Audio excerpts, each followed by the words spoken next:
Hi. So this is me sharing some learnings that came out of individual coaching conversations based on the accountability program that I have been running in the last few months. So just a brief overview. This accountability program is split into four modules, and the first two modules focuses on the ability for a leader to create accountability, and secondly, how do we keep others accountable? So far, we have journeyed through creating accountability, and there's been some group coaching and individual coaching, some reflection exercises, and in conversation, both in group and individual, with some email exchanges as well, specific questions has come up. And these questions, some of them are pretty easy to explore and to go into and to find what is relevant for the individuals. Some also had me thinking and reflecting, meditating, and um, you know, looking at how I've seen things show up in other leaders, how I've addressed things, and tying it together. In some places, I had to tie threads a little bit more tightly together as well in terms of how I presented the content. So this is a reflection to bring light to that. So the first one was around how consequences show up in individuals and how people react to consequences. So throughout the course, we talk about a idea that accountability carries specific energy. It's like the concept of a Trojan horse. You bring the horse to the gates, and the gates open, and the horse is accepted. But inside of this horse is a transformative energy. So I think accountability is similar to that. So when we bring accountability, there's usually a payload, a intent for change, a force of change that is encapsulated by the act of keeping somebody accountable or even creating accountability. And how people react to that accountability, that force, is unpredictable. We cannot control that. We can perhaps sometimes influence it, but sometimes not even influence. And more, I think, when it comes to keeping people accountable, there is something around how people deal with the energy of accountability and how they bring energy to accountability, which I'll explain now. That has something to do with the effectiveness of how consequences are dealt with and how the transformational power of accountability in the relationship um, is made possible or is even allowed to come through. So, what do I mean with the energy of accountability? In broad strokes, I think there are many, but it basically speaks to how we react to accountability. So, there I'm talking about how people receive accountability. They either take it inwards and they can also reject it by shielding or counterattacking. So if I take it inward, I can either take it inside, deep, into transformative change, where I work with the feedback and the accountability, the energy of accountability, or I can reject it. And it's interesting because consequences only bring change when it aligns with the energy of accountability that's present. So, what do I mean with that? If I'm dealing with somebody that is defensive, then me keeping them accountable for something, even if I bring consequences, their being defensive is going to reject the carrying of that consequence. There will be rebellion, there will be covert opposition, there will be stories they make up about this, about how unfair it is, or how they're going to leave this place, or whatever. And so, if there's aggression, then there's a similar kind of response. So that's a shielding response. If I bring consequences with shielding, the consequence is not going to deliver the payload for change. The payload for change, the intention for the payload to change or for change is for something to change in the relationship. Accountability is there to serve the relationship.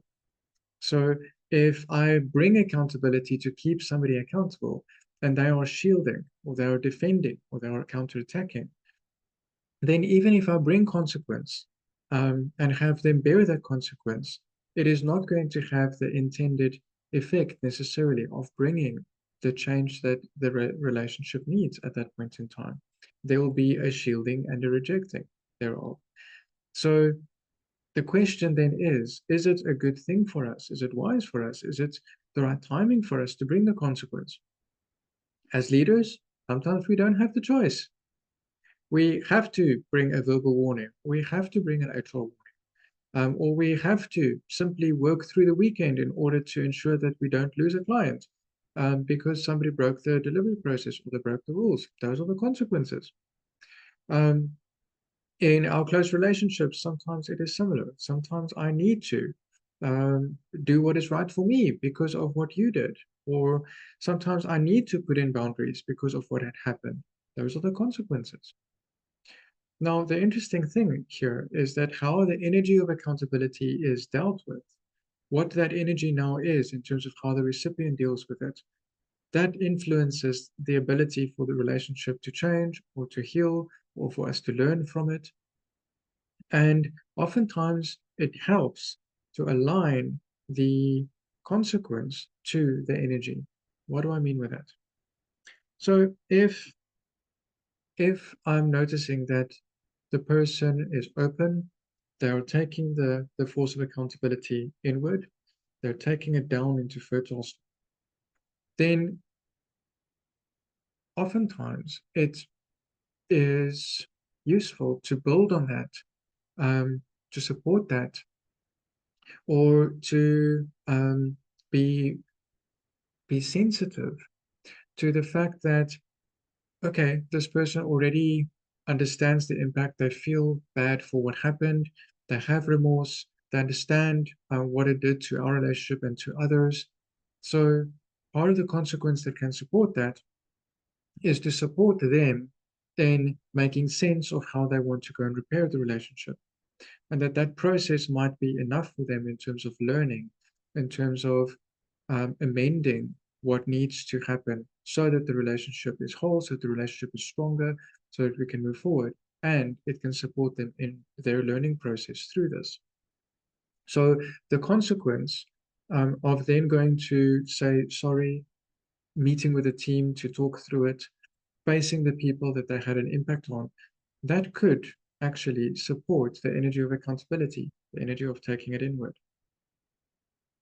If somebody is defensive or counterattacking, or they're shielding themselves against that, then it may be useful to align the consequence to that. The consequence is that I cannot deal with you when you are being aggressive, or I cannot deal with you when you deny your responsibility for this. So I have to still bring the consequence from an organizational perspective.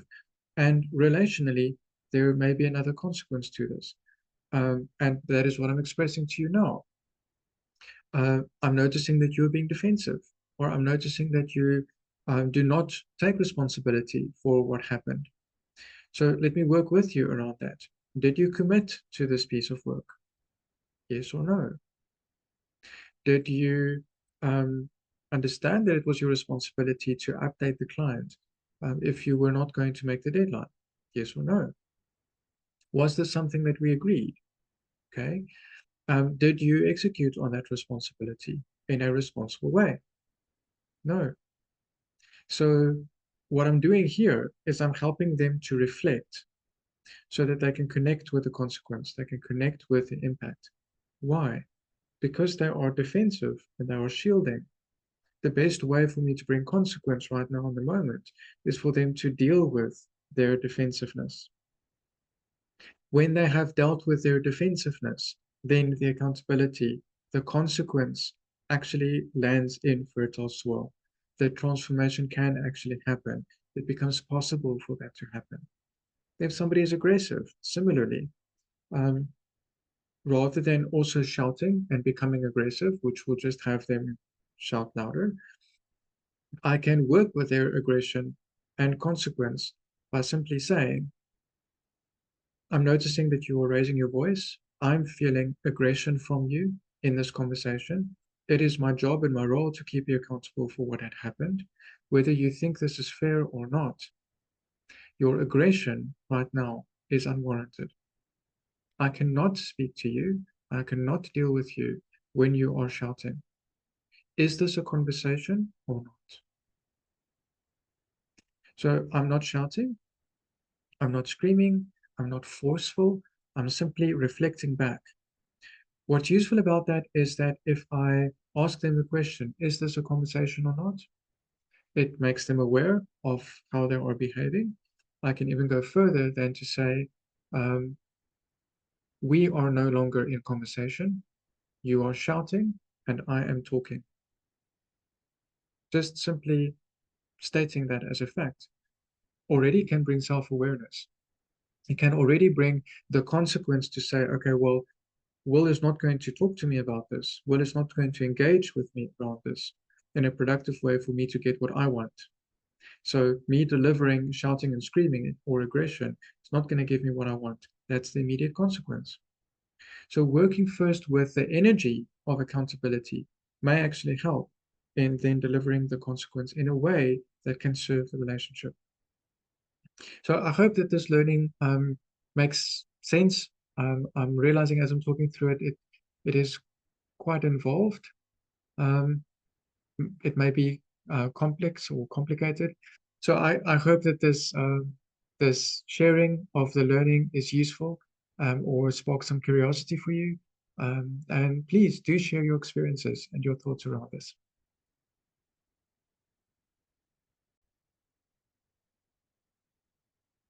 Okay, so welcome to this sharing of some learning and some reflection on the accountability program that I've been running for several months with leaders from different organizations and different walks of life. So these learnings come from my engagements with them through group coaching, individual coaching, email exchanges, questions that are being asked, experiences being shared, and my reflections as I'm leading them through this process as well. So, in a conversation recently, something that landed for both of us, both the leader and myself, is as a leader, if you are not actively leading accountability in any engagement, you are likely contributing to the lack thereof. So, accountability in relationships, I believe that accountability is actually quite fragile. Most of us perceive accountability to be this harsh or this hard thing. I think it's actually quite fragile. It can break very easily because it has so many conditions that it needs in order to be effective. And so, as a leader, if you are in a conversation and you're not actively participating in creating accountability effectively, which means creating shared understanding, which means clarifying people's commitment, which means asking them questions that will help them think about how they're going to do the work so that they can commit clearly, so that there aren't gaps and misunderstandings. If you're not creating accountability actively, then you are likely contributing to the lack of accountability.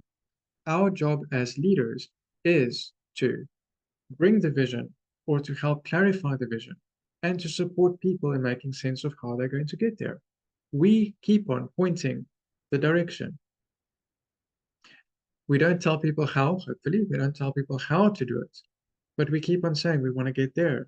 How are we going to get there? These are the things that we need to prioritize to get there. These are the boundaries in which we deliver. These things are okay. These things are not okay. I thought you said you're committing to this. I see this is no longer happening. How are we going to fix that? It's pointing the direction, keeping the focus. So if we are not actively contributing to that, and we are simply being um, permissive, or we are leading only from the heart and not also from the task focus. If we're only focusing on relationship and we are being super supportive, but we're not being demanding as well, then we may be also contributing to the lack of accountability in the system. What are your thoughts around that? What are your experiences? Love to hear.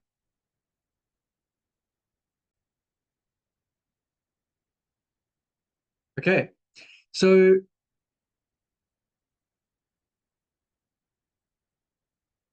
Okay, so welcome to this learning around accountability. So these learnings come from conversations that I've been having with leaders that are in the program.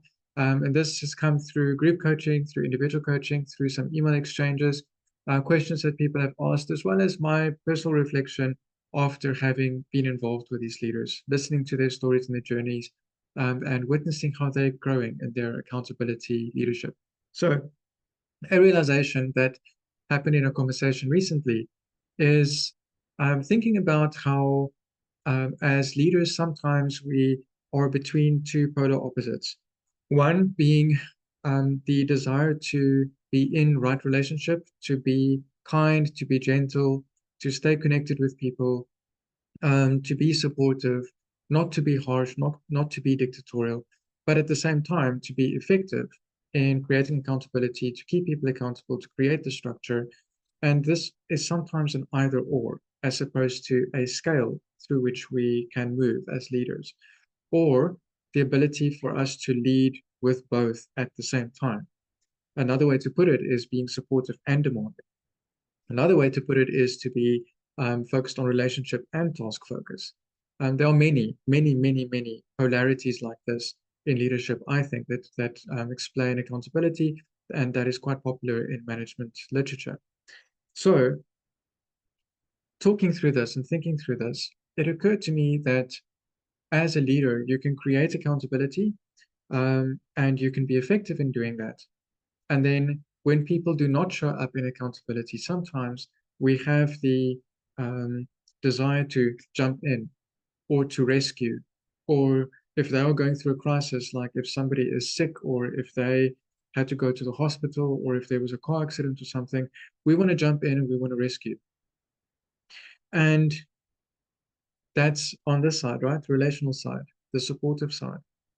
So what occurred to me in this conversation is that sometimes, not always, sometimes when we step in, we can send an unintentional message to say that, yeah, so accountability doesn't really matter.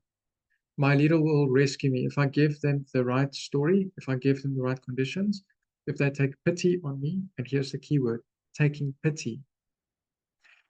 When we take pity on people, we are moving away from the empowerment stance of accountability and leadership.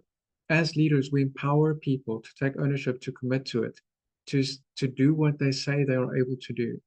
When we go and rescue, when we take pity, when we remove the onus of accountability from them, we may send a message, well, several messages. One of them may be that accountability matters less. So I will help you, I'll support you, I'll rescue you. It can also send a message that I no longer trust that you are able to do this. There's something about enabling and empowering people to stay with their commitment until they say, I can't and I need help. Then we recontract accountability. So the learning here is that maybe trust is a little bit like accountability. There's a saying that says that it can take years and years and years to build trust and a second to break it. I think accountability as a leader can be similar. We can set up all of the structures for accountability, can set up policies that support it. We can create a culture in which people understand they earn their commitments and they deliver on it, and they'll be kept to it. And then in a moment, if we bring pity, or if we stand in the stance of rescuing, or if we stand in only support and not demanding, only relational and not task focused, we can also send a message that says that accountability doesn't matter. And by doing so inadvertently, just like trust, it can take years to build up, just like an accountability can take years to build up this culture. And in a second, we can break it down. We can subvert our efforts to bring both a task focus and a relational focus. How is this landing for you? What is coming up for you? I'd love to hear.